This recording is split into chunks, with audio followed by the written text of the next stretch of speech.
প্রথমেই একটা সত্য কথা বলে নেই, আমি কখনোই বিশ্ববিদ্যালয় পাশ করিনি।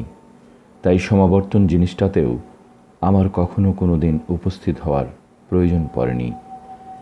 এর চেয়ে বড় সত্য কথা হলো, আজকেই কোনো বিশ্ববিদ্যালয়ের সমাবর্তন অনুষ্ঠান সবচেয়ে কাছ থেকে দেখছি আমি। তাই বিশ্বের অন্যতম সেরা বিশ্ববিদ্যালয়ের এই সমাবর্তন অনুষ্ঠানে উপস্থিত থাকতে পেরে নিজেকে অত্যন্ত সম্মানিত বোধ করছি। কোনো কথার ফুলঝুরি নয়, আজ স্রেফ 3টা গল্প বলবো আমি তোমাদের, এর বাইরে কিছু নয়। আমার প্রথম গল্পটি কিছু বিচ্ছিন্ন বিন্দুকে এক সুতোয় বেঁধে ফেলার গল্প। ভর্তি হওয়ার 6 মাসের মাথাতেই রিড কলেজে পড়ালেখায় ক্ষান্ত দেই আমি। যদিও এরপরও সেখানে আমি প্রায় 1.5 বছর ছিলাম, কিন্তু সেটাকে পড়ালেখা নিয়ে থাকা বলে না। আচ্ছা, কেন আমি বিশ্ববিদ্যালয় ছাড়লাম? এর শুরু আসলে আমার জন্মেরও আগে। আমার আসল মা ছিলেন একজন অবিবাহিত তরুণ। তিনি তখন বিশ্ববিদ্যালয়ে পড়ছেন। আমার ভরণ পোষণের দায়িত্ব নেওয়া তার পক্ষে সম্ভব নয়। তিনি সিদ্ধান্ত নিয়েছিলেন আমাকে এমন কারো কাছে দত্তক দেবেন যাদের বিশ্ববিদ্যালয়ের ডিগ্রি আছে। সিদ্ধান্ত হলো এক আইনজীবী ও তার স্ত্রী আমাকে দত্তক নেবেন। কিন্তু একদম শেষ মুহূর্তে দেখা গেল ওই দম্পতির কারোরই বিশ্ববিদ্যালয়ের ডিগ্রি নেই। বিশেষ করে আইনজীবী ভদ্রলোক কখনো হাই স্কুলের গণ্ডিই পেরোতে পারেননি। আমার মা তো আর কাগজপত্র সই করতে রাজি হন না। অনেক ঘটনার পর ওই দম্পতি প্রতিজ্ঞা করলেন তারা আমাকে অবশ্যই বিশ্ববিদ্যালয়ে পড়াবেন। তখন মায়ের মন একটু গলল। তিনি কাগজে সই করে আমাকে তাদের হাতে তুলে দিলেন। এর 17 বছর পরের ঘটনা। তারা আমাকে সত্যি সত্যি বিশ্ববিদ্যালয়ে ভর্তি করিয়েছিলেন, কিন্তু আমি বোকার মতো বেছে নিয়েছিলাম এমন এক বিশ্ববিদ্যালয় যার পড়ালেখার খরচ প্রায় তোমাদের এই স্ট্যানফোর্ডের সমান। আমার দরিদ্র মা বাবার সব জমানো টাকা আমার পড়ালেখার পেছনে চলে যাচ্ছিল। 6 মাসের মাথাতেই আমি বুঝলাম এর কোনো মানে হয় না। জীবনে কি করতে চাই সে ব্যাপারে আমার কোনো ধারণা নেই, এবং বিশ্ববিদ্যালয়ের পড়ালেখা এ ব্যাপারে কিভাবে সাহায্য করবে সেটাও বুঝতে পারছিলাম না। অথচ মা বাবার সারা জীবনের জমানো সব টাকা এই অর্থহীন পড়ালেখার পেছনে আমি ব্যয় করেছিলাম। তাই আমি বিশ্ববিদ্যালয় ছাড়ার সিদ্ধান্ত নিলাম এবং মনে হলো যে এবার সব কিছু ঠিক হয়ে যাবে। সিদ্ধান্তটা ভয়াবহ মনে হলেও এখন আমি যখন পেছন ফিরে তাকাই তখন মনে হয় এটা আমার জীবনের অন্যতম সেরা সিদ্ধান্ত ছিল। বিশ্ববিদ্যালয় ছেড়ে দেওয়ার সঙ্গে সঙ্গেই আমি ডিগ্রির জন্য দরকারি কিন্তু আমার অপছন্দের কোর্সগুলো নেওয়া বন্ধ করে দিতে পারলাম। কোনো বাধ্যবাধকতা থাকলো না। আমি আমার আগ্রহের বিষয়গুলো খুঁজে নিতে লাগলাম। পুরো ব্যাপারটিকে কোনোভাবেই রোমান্টিক বলা যাবে না। আমার কোনো রুম ছিল না। বন্ধুদের রুমের ফ্লোরে ঘুমাতাম। ব্যবহৃত কোকের বোতল ফেরত দিয়ে আমি 5 সেন্ট করে কামাই করতাম, যেটা দিয়ে খাবার কিনতাম। প্রতি রোববার রাতে আমি 7 মাইল হেঁটে হরেকৃষ্ণ মন্দিরে যেতাম, শুধু একবেলা ভালো খাবার খাওয়ার জন্য। এটা আমার খুবই ভালো লাগতো। এই ভালো লাগাটা ছিল গুরুত্বপূর্ণ। রিড কলেজে সম্ভবত দেশে সেরা ক্যালিগ্রাফি শেখানো হতো সে সময়। ক্যাম্পাসে সাঁটা পোস্টার সহ সব কিছুই করা হতো চমৎকার হাতের লেখা দিয়ে। আমি যেহেতু আর স্বাভাবিক পড়ালেখার মাঝে ছিলাম না, তাই যে কোনো কোর্সেই চালিয়ে নিতে পারতাম। আমি ক্যালিগ্রাফি কোর্সে ভর্তি হয়ে গেলাম। সেরিফ ও সেন্ট সেরিফের বিভিন্ন অক্ষরের মধ্যে স্পেস কমানো বাড়ানো শিখলাম। ভালো টাইপোগ্রাফি কিভাবে করতে হয় সেটা শিখলাম। ব্যাপারটা ছিল সত্যি দারুণ সুন্দর, ঐতিহাসিক, বিজ্ঞানের ধরাছোঁয়ার বাইরে একটা আর্ট। আমি এর মধ্যে মজা খুঁজে পেলাম। এই ক্যালিগ্রাফি জিনিসটা কোনো দিন বাস্তব জীবনে আমার কাজে আসবে এটা কখনো ভাবিনি। কিন্তু 10 বছর পর আমরা যখন আমাদের প্রথম ম্যাকিনটশ কম্পিউটার ডিজাইন করি, তখন এর পুরো ব্যাপারটাই আমার কাজে লাগলো। ওটাই ছিল প্রথম কম্পিউটার যেটাই চমৎকার টাইপোগ্রাফির ব্যবহার ছিল। আমি যদি সেই ক্যালিগ্রাফি কোর্সটা না নিতাম, তাহলে ম্যাক কম্পিউটারে কখনো নানা রকম অক্ষর এবং আনুপাতিক দূরত্বের অক্ষর থাকতো না। আর যেহেতু উইন্ডোজ ম্যাকের এই ফন্ট সরাসরি নকল করেছে, তাই বলা যায় কোনো কম্পিউটারেই এ ধরনের ফন্ট থাকতো না। আমি যদি বিশ্ববিদ্যালয়ে না ছাড়তাম, তাহলে আমি কখনোই ওই ক্যালিগ্রাফি কোর্সে ভর্তি হতাম না এবং কম্পিউটারে হয়তো কখনো এত সুন্দর ফন্ট থাকতো না। অবশ্য বিশ্ববিদ্যালয়ে থাকা অবস্থায় এসব বিচ্ছিন্ন ঘটনাকে এক সুতায় বাঁধা অসম্ভব ছিল, কিন্তু 10 বছর পর পেছনে তাকালে এটা ছিল খুবই পরিষ্কার একটা বিষয়। আবার তুমি কখনোই ভবিষ্যতের দিকে তাকিয়ে বিচ্ছিন্ন ঘটনাগুলোকে এক সুতোয় বাঁধতে পারবে না। এটা কেবল পেছনে তাকিয়েই সম্ভব। অতএব তোমাকে বিশ্বাস করতেই হবে বিচ্ছিন্ন ঘটনাগুলো একসময় ভবিষ্যতে গিয়ে একটা অর্থবহ জিনিসে পরিণত হবেই। তোমার ভাগ্য, জীবন, কর্ম, কিছু না কিছু একটার উপর তোমাকে বিশ্বাস রাখতেই হবে। এটা কখনোই আমাকে ব্যর্থ করেনি, বরং উল্টোটা করেছে। আমার দ্বিতীয় গল্পটি ভালোবাসা আর হারানোর গল্প। আমি খুব ভাগ্যবান ছিলাম, কারণ জীবনের শুরুতেই আমি যা করতে ভালোবাসি তা খুঁজে পেয়েছিলাম। আমার বয়স যখন 20, তখন আমি আর ওজ দুজনে মিলে আমাদের বাড়ির গ্যারেজে অ্যাপল কোম্পানি শুরু করেছিলাম। আমরা পরিশ্রম করেছিলাম ফাটাফাটি, তাই তো দুজনের সেই কোম্পানি 10 বছরের মাথায় 4,000 কর্মচারীর $2 বিলিয়ন কোম্পানিতে পরিণত হয়। আমার বয়স যখন 30, তখন আমরা আমাদের সেরা কম্পিউটার ম্যাকিনটশ বাজারে ছেড়েছি। এর ঠিক 1 বছর পরের ঘটনা। আমি অ্যাপল থেকে চাকরিচ্যুত হই। যে কোম্পানির মালিক তুমি নিজে, সেই কোম্পানি থেকে কিভাবে তোমার চাকরি চলে যায়? মজার হলেও আমার ক্ষেত্রে সেটা ঘটেছিল। প্রতিষ্ঠান হিসেবে অ্যাপল যখন বড় হতে লাগলো, তখন কোম্পানিটি ভালোভাবে চালানোর জন্য এমন একজনকে নিয়োগ দিলাম যে আমার সঙ্গে কাজ করবে। 1 বছর ঠিকঠাক মতো কাটলেও এরপর থেকে তার সঙ্গে আমার মতের অমিল হতে শুরু করলো। প্রতিষ্ঠানের পরিচালনা পর্ষদ তার পক্ষ নিলে আমি অ্যাপল থেকে বহিষ্কৃত হলাম, এবং সেটা ছিল খুব ঢাকঢোল পিটিয়েই। তোমরা বুঝতেই পারছো ঘটনাটা আমার জন্য কেমন হতাশার ছিল। আমি সারা জীবন যে জিনিসটার পেছনে খেটেছি, সেটাই আর আমার রইল না। সত্যিই এর পরের কয়েক মাস আমি দিশেহারা অবস্থায় ছিলাম। আমি ডেভিড প্যাকার্ড ও বব নয়েসের সঙ্গে দেখা করে পুরো ব্যাপারটার জন্য ক্ষমা চাইলাম।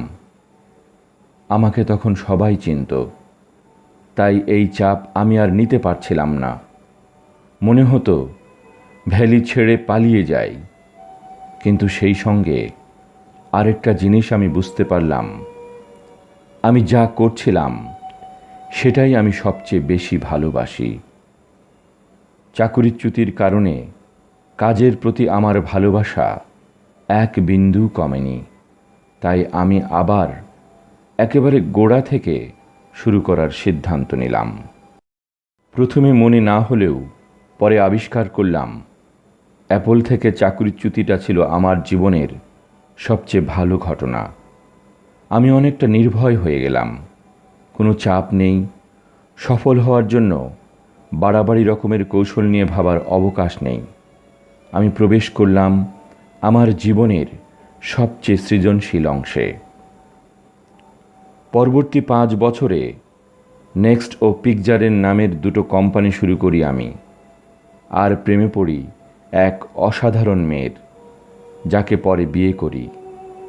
পিকজার থেকে আমরা পৃথিবীর প্রথম কম্পিউটার অ্যানিমেশন ছবি টয় স্টোরি তৈরি করি, আর এখন তো পিকজারকে সবাই চেনে, পৃথিবীর সবচেয়ে সফল অ্যানিমেশন স্টুডিও।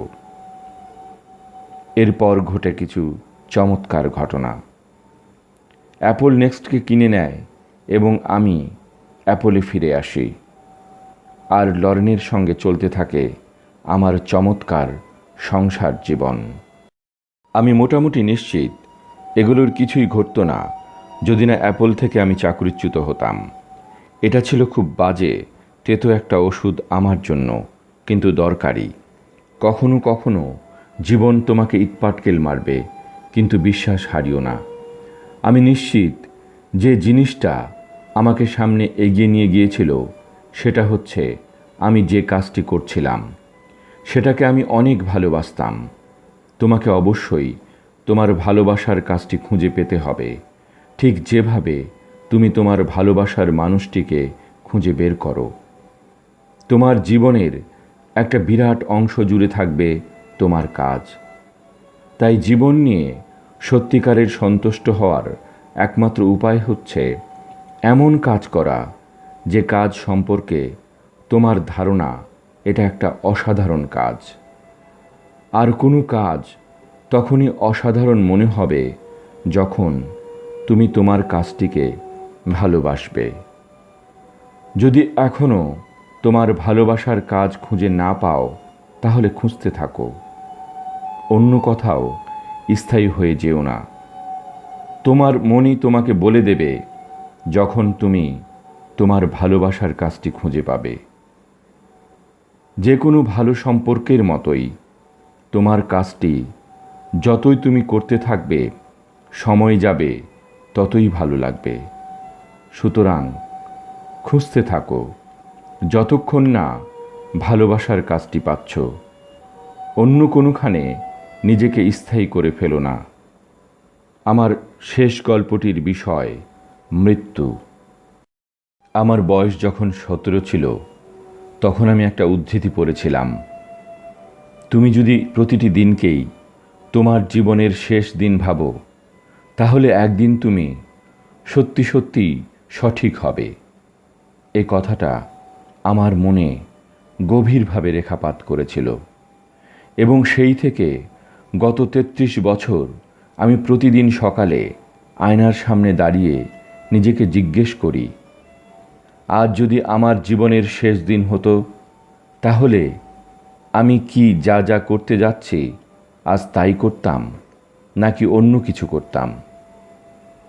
যখনই এ প্রশ্নের উত্তর একসঙ্গে কয়েকদিন না হতো, আমি বুঝতাম আমার কিছু একটা পরিবর্তন করতে হবে।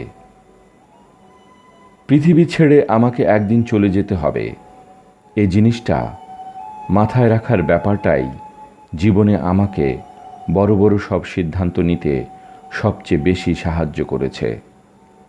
কারণ প্রায় সব কিছুই যেমন সব অতি প্রত্যাশা, সব গর্ব, সব লাজ লজ্জা আর ব্যর্থতার গ্লানি মৃত্যুর মুখে হঠাৎ করে সব নেই হয়ে যায়। টিকে থাকে শুধু সেটাই যা সত্যিই গুরুত্বপূর্ণ। তোমার কিছু হারানোর আছে, আমার জানা মতে এ চিন্তা দূর করার সবচেয়ে সহজ উপায় হচ্ছে সব সময় মনে রাখা যে একদিন তুমি মরে যাবে। তুমি খোলা বইয়ের মতো উন্মুক্ত হয়েই আছো, তাহলে কেন তুমি সেই পথে যাবে না যে পথে তোমার মন যেতে বলছে তোমাকে? প্রায় 1 বছর আগের এক সকালে আমার ক্যান্সার ধরা পড়ে। ডাক্তারদের ভাষ্য মতে এর থেকে মুক্তির কোনো উপায় নেই আমার। প্রায় নিশ্চিতভাবে অনারোগ্য এই ক্যান্সারের কারণে তারা আমার আয়ু বেঁধে দিলেন 3 থেকে 6 মাস। উপদেশ দিলেন বাসায় ফিরে যেতে, যেটার সোজাসাপটা মানে দাঁড়ায় বাসায় গিয়ে মৃত্যুর জন্য প্রস্তুত হও। এমনভাবে জিনিসটাকে ম্যানেজ করো যাতে পরিবারের সবার জন্য বিষয়টা যথাসম্ভব কম বেদনাদায়ক হয়। সারাদিন পর সন্ধ্যায় আমার একটা বায়োপসি হলো। তারা আমাকে গলার ভেতর দিয়ে একটা এন্ডোস্কোপ নামিয়ে দিয়ে পেটের ভেতর দিয়ে গিয়ে টিউমার থেকে সুই দিয়ে কিছু কোষ নিয়ে এলেন। আমাকে অজ্ঞান করে রেখেছিলেন, তাই কিছুই দেখিনি। কিন্তু আমার স্ত্রী পরে আমাকে বলেছিল, চিকিৎসকেরা যখন এন্ডোস্কোপি থেকে পাওয়া কোষগুলো মাইক্রোস্কোপের নিচে রেখে পরীক্ষা করা শুরু করলেন, তখন তারা কাঁদতে শুরু করেছিলেন। কারণ আমার ক্যান্সার এখন যে অবস্থায় আছে তা সার্জারির মাধ্যমে চিকিৎসা সম্ভব। আমার সেই সার্জারি হয়েছিল এবং দেখতে পাচ্ছ এখন আমি সুস্থ। কেউই মরতে চায় না, এমনকি যারা স্বর্গে যেতে চায় তারাও সেখানে যাওয়ার জন্য তাড়াতাড়ি মরতে চায় না। কিন্তু মৃত্যুই আমাদের গন্তব্য। এখন পর্যন্ত কেউ এটা থেকে বাঁচতে পারেনি। এমনই তো হওয়ার কথা, কারণ মৃত্যুই সম্ভবত জীবনের অন্যতম প্রধান আবিষ্কার। এটা জীবনের পরিবর্তনের এজেন্ট। মৃত্যু পুরনোকে ঝেড়ে ফেলে, নতুন শিশুর জন্য জায়গা করে দেয়। এই মুহূর্তে তোমরা হচ্ছ নতুন, কিন্তু খুব বেশি দিন দূরে নয় যেদিন তোমরা পুরনো হয়ে যাবে এবং তোমাদের ঝেড়ে ফেলে দেওয়া হবে। আমার অতি নাটুকেপনার জন্য দুঃখিত, কিন্তু এটাই আসল সত্য।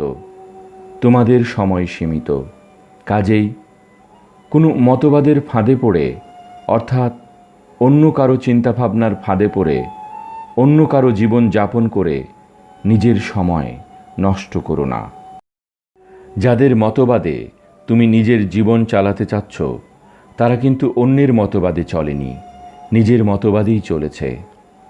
তোমার নিজের ভেতরের কণ্ঠকে অন্যদের শেকলে শৃঙ্খলিত করো না। আর সবচেয়ে গুরুত্বপূর্ণ কথা হলো, নিজের মন আর ইনটিউশনের মাধ্যমে নিজেকে চালানোর সাহস রাখবে। ওরা যেভাবেই হোক এরই মধ্যে জেনে ফেলেছে তুমি আসলে কি হতে চাও। এছাড়া আর যা বাকি থাকে সবই খুব গৌণ ব্যাপার। আমি যখন তরুণ ছিলাম তখন দি হোল আর্থ ক্যাটালগ নামের অসাধারণ একটা পত্রিকা প্রকাশিত হতো, যেটা কিনা ছিল আমাদের প্রজন্মের বাইবেল। এটা বের করতেন স্টুয়ার্ট ব্র্যান্ড নামের এক ভদ্রলোক। তিনি তার কবিত্ব দিয়ে পত্রিকাটিকে জীবন্ত করে তুলেছিলেন। স্টুয়ার্ট ও তার টিম পত্রিকাটির অনেক সংখ্যা বের করেছিলেন। 70-এর দশকের মাঝামাঝি সময়ে আমার বয়স যখন ঠিক তোমাদের বয়সের কাছাকাছি, তখন পত্রিকাটির শেষ সংখ্যা প্রকাশিত হয়। বিদায়ী সেই সংখ্যায় শেষ পাতায় ছিল একটা ভোরের ছবি। তার নিচে লেখা ছিল, ক্ষুধার্ত থেকো, বোকা থেকো। এটা ছিল তাদের বিদায়কালের বার্তা। ক্ষুধার্ত থেকো, বোকা থেকো। এবং আমি নিজেও সব সময় এটা মেনে চলার চেষ্টা করেছি। আজ তোমরা যখন বিশ্ববিদ্যালয়ের গণ্ডি ছেড়ে আরও বড় নতুন একটা জীবনে প্রবেশ করতে যাচ্ছ, আমি তোমাদেরও এটা মেনে চলার আহ্বান জানাচ্ছি। ক্ষুধার্ত থেকো, বোকা থেকো। আপনাদের সবাইকে অনেক অনেক ধন্যবাদ।